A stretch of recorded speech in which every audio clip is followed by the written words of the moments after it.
One of the fastest growing segments of cycling today is gravel grinding or gravel grinder events. In fact, it's so popular that my buddy who heads up gravelcyclist.com has over 100 events for 2016 across the United States on his calendar that he puts on his website. Now this is what's typically known as dirt road riding, B road riding, gravel roads, whatever you want to call them, but it's off the beaten path of the typical road that a road bike would be used for. Now people use different kind of bikes for these. Some people use road bikes, maybe put a little bit bigger tires on them. Some people use mountain bikes. But the bikes that combine efficiency and comfort and speed the best for these type of events is going to be cyclocross bikes, or more specifically gravel grinder bikes. And although the differences are subtle between a cyclocross bike and a gravel grinder bike, there are differences. As one who owns one of each, I'm going to attempt to explain those differences and help you decide which bike would be right for you. If you are familiar with mountain biking and the types of bikes, the best comparison that I can come up with between gravel grinder bikes and cyclocross bikes is going to be trail versus cross-country bikes. Now I've found that the differences between a trail and cross-country bike are more noticeable than a cyclocross bike versus gravel grinder bikes. But let me show you the bikes and we'll get into the differences. The two bikes that I'll be using for this comparison are the Giant TCX Pure Cyclocross race bike and the Niner RLT9. The RLT9 is Niner's gravel grinder bike. They also make the BSB9 RDO, which is their pure cyclocross race bike. I've owned the BSB9 and it's a phenomenal bike, as is the RLT9. So these are the bikes that I'll be using. Let's first start by talking about the geometries of the two bikes, because that is one thing that really makes a difference between the two. Head angle. First of all, the Niner has a 71-degree head angle, and the cyclocross race bike, the Giant, has a 71.5-degree head angle, so it's a little bit steeper, and I'll talk about what that does here in a few minutes. The seat tube angle, the Giant is a 73, the Niner is a little bit more upright at 73.5. Now I know those differences don't sound like much, but they do play into how the bike rides. The other thing is the wheelbase. The wheelbase is going to be longer on a gravel grinder bike to make it more stable. Again, we'll talk about that in a few minutes. So this wheelbase on the Niner RLT9 is 102.5 centimeters, and on the Giant it's 101.9, and incidentally the BSB9 RDO is even shorter at 101 centimeters for the wheelbase. The chainstays are also going to be longer on a gravel grinder bike and shorter on a cyclocross bike. This is your chainstay. The shorter a chainstay, the more agile the bike's going to be, the more quickly you can change directions. And so the Giant has a chainstay length of 43 centimeters, whereas the Niner RLT is a little bit longer at 43.5, and again on the BSB9 RDO it's 42.5. So the BSB9 is even a little bit more aggressive than the Giant cyclocross race bike. The thing that makes the biggest difference in geometry, in my opinion, is the bottom bracket height. Now there are two ways of measuring bottom bracket height. One is just going from the ground up and measuring how high the bottom bracket is from the ground, and then another way of measuring it is bottom bracket drop. And bottom bracket drop you would measure by going from an axle to the axle, drawing a straight line, and then seeing how far below that line the bottom bracket would be.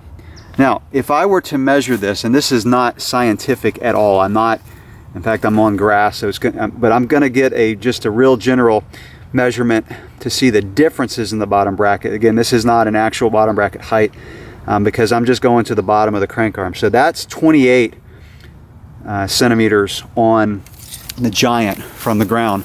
This one's lower, so this one would be about 26. So the bottom bracket is actually 2 centimeters lower on the gravel grinder bike.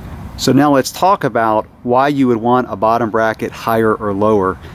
A bottom bracket that's lower is going to give you a feeling of sitting more inside the bike, and it's going to make the bike more stable, so it lowers your center of gravity.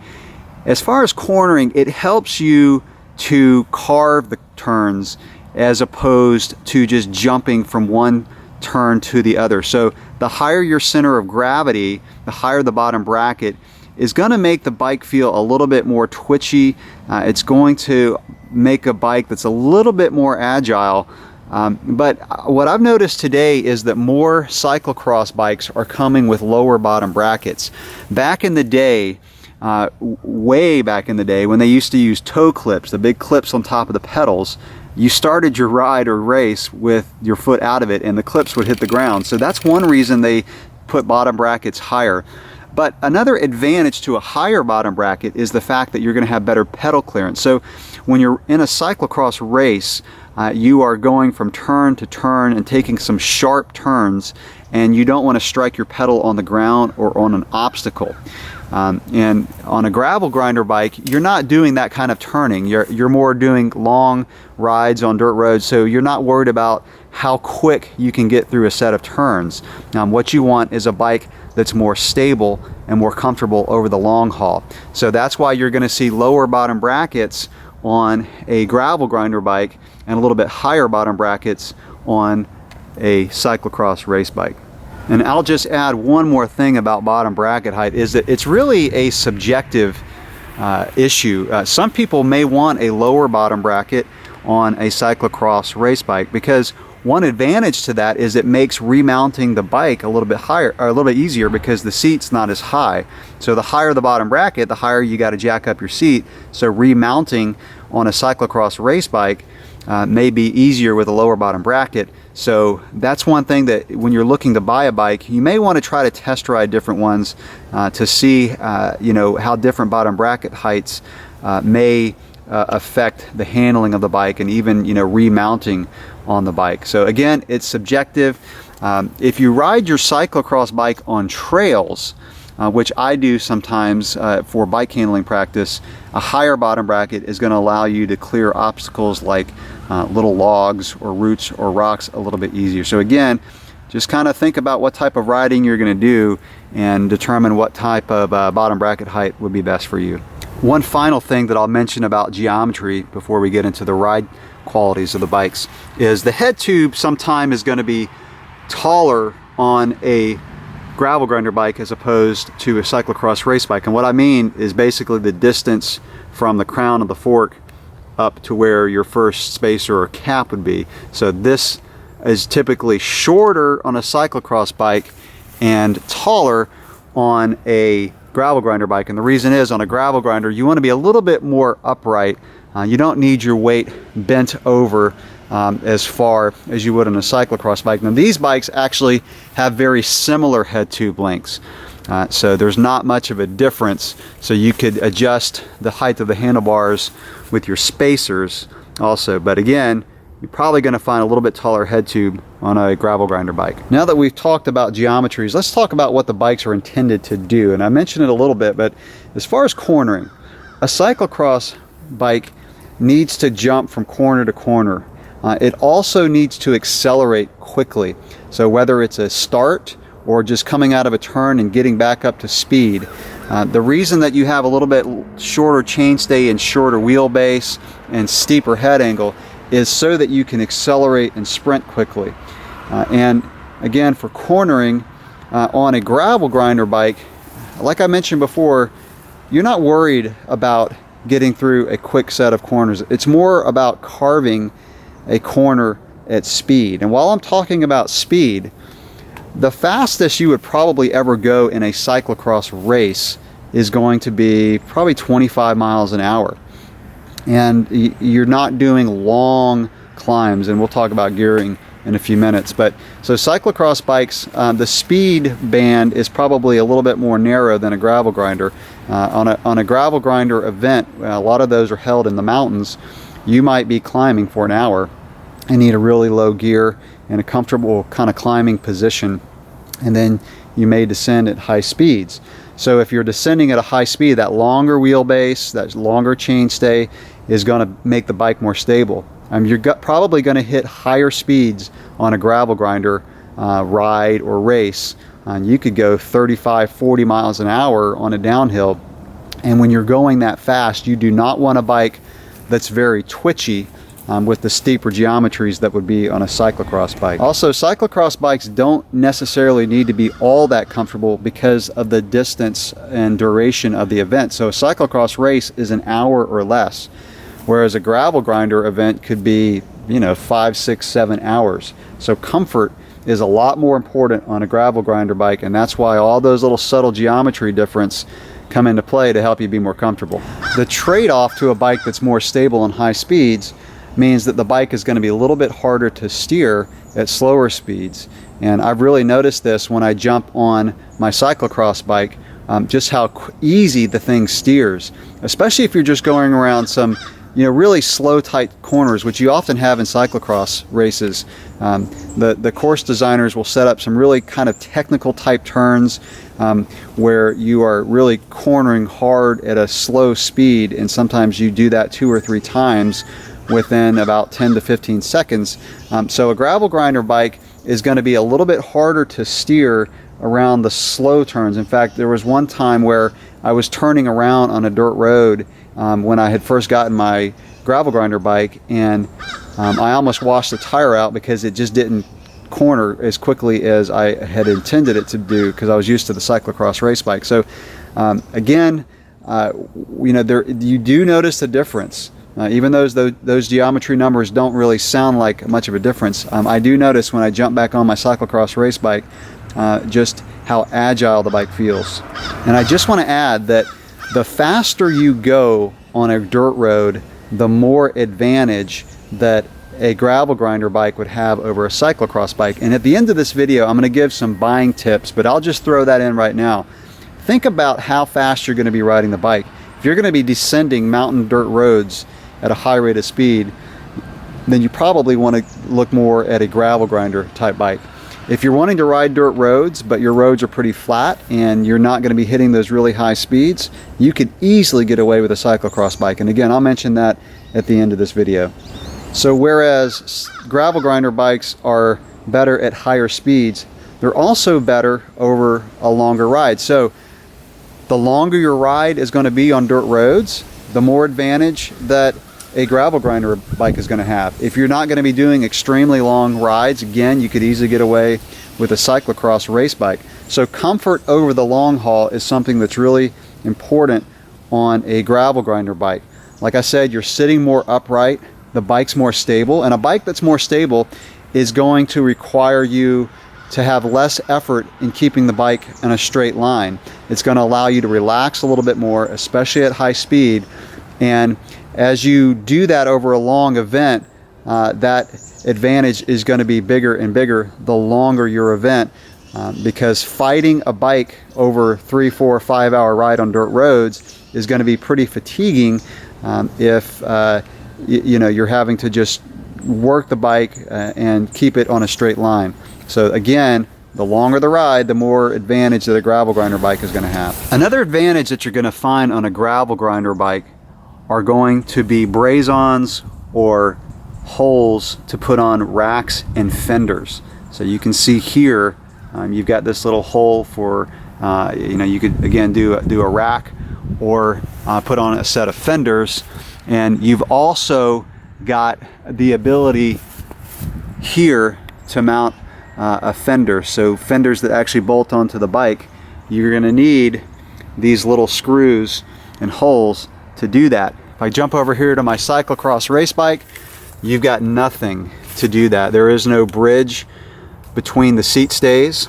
There are no bolts or braze-ons or anything to put on a rack. Now, this is the top level carbon giant race bike. The model below this actually does, I believe, have some braze-ons or holes for racks or fenders. Same thing with the fork. You can see here on this gravel grinder, you've got these holes to mount a rack on the front as well. So that's one thing that's probably going to be a deal breaker for you on a cyclocross bike if you're wanting to commute with racks or do really long overnight type rides where you're carrying panniers, and or you know, you want to put fenders mounted on the bike. So like I said, some cyclocross bikes actually do come with that. So that's one thing you're going to want to look at when you're going to buy a bike, is think ahead and decide if you're ever going to come into a situation where you want to mount racks and fenders. Gearing is something that's going to be really important in the bike that you choose. Most gravel grinder bikes are going to come with 2 chain rings in the front. Now I have seen some with 1, but I think most of them you're going to see 2. So let's look at the gearing on the gravel grinder. You've got a 46 large chainring and a 36 small. In the back, it goes up to a 32 tooth cog. So the bigger the cog, the easier the gear. On the cyclocross race bike, we've got 1 chainring that's a 40, so it's right in between the 36-46 that's on the gravel grinder, or very close to being in between, and it's got a 25 largest cog in the back. So the gearing, like I said in the beginning of the video, the gearing range that you need on a cyclocross bike, the speed band, is going to be more narrow, so you don't need as big of a gear difference. So like I said, probably the slowest you're going to go in a cyclocross race is 5-6 miles an hour. Now I've done races where I've had some really short, steep grinds that have been tough to get up, and I have needed a little bit easier gear, but the climb was really short, so it didn't matter a whole lot. Whereas a gravel grinder, you might be going up a steep mountain road at 3 miles an hour for 30 minutes. So having that easier gear in the back, bigger cog in the back, smaller chainring in the front, is going to make a difference. So my buying advice would be that if you're going to only have 1 bike, I would get 2 chain rings in the front. So if you're buying a cyclocross race bike, but you think you're going to be using it for dirt road riding in more hilly areas, I would recommend going ahead and getting a cyclocross bike, race bike, that has 2 chain rings in the front. Now I mentioned the 9er BSB9 RDO. Those actually do come with 2 chain rings in the front, so that bike is going to be a little bit more versatile than this cyclocross race bike. Now since I have 2 bikes, I like having 1 chain ring in the front. It makes it simpler in cyclocross races. It's got a narrow right chain ring and it's got a chain keeper, so the chain is really stable. Dropping a chain in a cyclocross race could be disastrous. It could be the difference between winning and getting 5th place. So I like having this 1 chain ring setup. In a gravel grinder event, if you drop a chain, you just pull over and you may lose a minute, but it's not a big deal because the event's so long. So that's just kind of a tip there for the single chain ring. So again, gearing is something you really need to pay attention to when buying a cyclocross bike or a gravel grinder bike. Another difference that you're going to find on some cyclocross and gravel grinder bikes is tire clearance. So this tire is a pretty wide 35C tire. The 9er RLT9 can fit up to about a 44C tire, or about a 1.75 inch wide tire. And you're going to typically run a wider, bigger tire on a gravel grinder bike, whereas a cyclocross race bike is going to have a little bit narrower tires. In fact, the UCI limit, I think, is a 32C tire for professional races. So that's a more narrow tire. On the gravel grinder, you've got more varied terrain. You might be going over rocks and roots. You might even do a little bit of trails. So having a bigger tire is going to give you more cushion, and it's going to make the bike more stable and give you more grip over some really gnarly, mountain type descents and climbs. So tire clearance. Now, this particular Giant actually has extremely good tire clearance. You can see that, and you have to have decent tire clearance on a cyclocross race bike because of the mud. You don't want mud packing up around your tire. So you're going to have pretty good tire clearance. The same with the front. There are some cyclocross race bikes that I've seen that you could probably go up to maybe a 38C tire, and that's about it. Again, the Giant is a little bit wider than some of the other ones I've seen. Same with the front. You've got plenty of tire clearance on a gravel grinder bike for running these larger tires. So again, that's something you're going to want to pay attention to if you're getting a bike that you're wanting to do both cyclocross racing and gravel grinding. Make sure you got enough tire clearance so that when cyclocross season is over, you can throw on some bigger tires and use it for dirt road riding. While I am mentioning tires, let me just say that on gravel grinder tires, a lot of times you don't need really big knobs. You want something that's got really low rolling resistance, because you don't need a knobby tire on a dirt road, unless your event does do, it's a really muddy event that's on some gnarly terrain. Some of gravel grinder events I've seen, it's more like a trail than a road. So it's going to depend on your condition, but generally you don't need the big thick knobs that you would have on a cyclocross bike. Now, thick is relative because compared to a mountain bike, these are not thick at all. But this is a more mud type tire. This is the stock tire that came on the Giant, and you can see that it's got some really good cornering knobs. So you're cornering really hard in a cyclocross race, whereas a gravel grinder, you may hit some corners at a high speed, but they're a little bit more controlled than what you would find on a cyclocross race. So again, the actual tire knobs is something that you're going to want to look at when you buy a bike. Now, what's nice about having one bike, or what I would recommend in having one bike, is having maybe another set of tires or even another set of wheels, so that if you're doing gravel road type riding, you can put on tires that have lower rolling resistance, and then put on your knobbies for a cyclocross race. Brakes are another thing that you need to look at when buying a bike. Most gravel grinder bikes are going to come with disc brakes. Disc brakes give much better modulation and power, and they don't collect mud like a typical cantilever brake that you saw on older cyclocross bikes.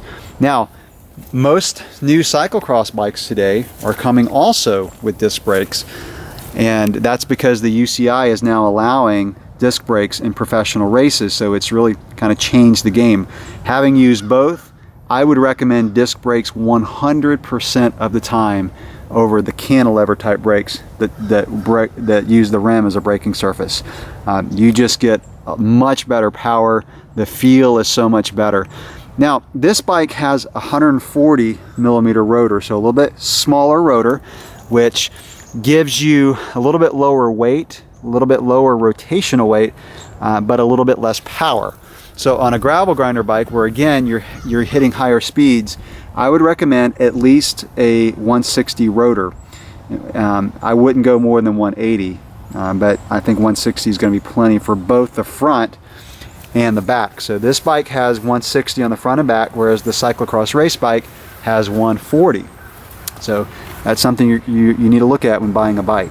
For me, the biggest advantage of having two bikes is that I can have the cyclocross bike set up totally for races, especially during cross season. I don't want to have to be changing wheels or taking off a seat pack and a mirror and a water bottle cage when I want to go out on Monday or Tuesday and do a gravel road ride. So having each bike set up, now I don't have my seat pack and mirror or anything on this bike right now, but I would typically have a mirror, I'd have a seat pack on here, I'd have two water bottle cages, so completely set up for doing longer gravel roads. But I realize that not everybody is going to be able to have two bikes. So let me give you some buying advice when looking for a bike. Now, I've already mentioned a few tips, as far as brakes and things like that. But let me go over a few more things to help you decide which bike would be right for you. Now, I mentioned at the beginning of the video that the differences between a cross-country mountain bike and a trail mountain bike are more noticeable than a gravel grinder and cyclocross bike. And let me kind of explain that with an example. And that is, if I were to race my trail bike in a cross-country race, I wouldn't probably do very good. It makes that big of a difference.